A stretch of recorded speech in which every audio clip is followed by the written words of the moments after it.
З 29 краін свету ў гэтым навучальным годзе ў вышэйшых навучальных установах обласці чакаюць студэнтаў, якія будуць набываць вышэйшую адукацыю.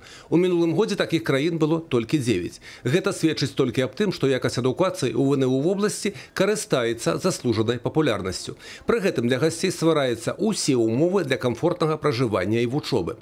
Але апошнім часам падобныя выпадкі былі ў мінулым годзе. Узнікаюць некаторыя пытанні ў супрацоўнікаў управлення па грамадзянстве і міграцыі Управления внутренних справ Брестского облвыканкама. Многие иностранные студенты въезжают сюда лишь с целью дальше выехать из страны Евросоюза.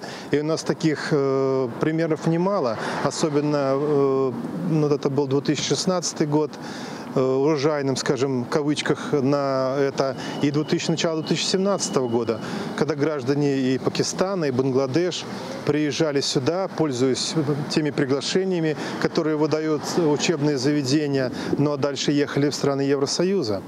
Адна з галоўных задач праваахоўнікаў і выкладчыкаў ВНУ – інтэграцыя замежных студэнтаў у грамадства на час іх знаходжання ў Беларусі. У студентов бываем, если не раз в месяц, то может даже и чаще.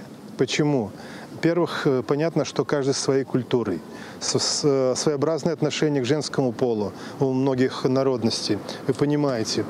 Поэтому рассказываем сразу о том, что, во-первых, это и правила пребывания здесь на территории Республики Беларусь, говоря простым языком, что можно, что нельзя, чтобы они знали это, что за это им может быть. Ёсць выпадкі, калі будучыя студэнты прыязджаюць да нас не па запрашэнні ВНУ, а праз так званых пасрэднікаў. І ў такім разе таксама узнікаюць пэўныя пытанні.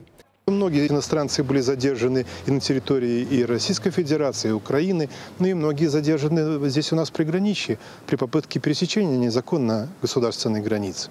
Юрий Печур, Александр Севицкий, телерадиокомпания «Брест».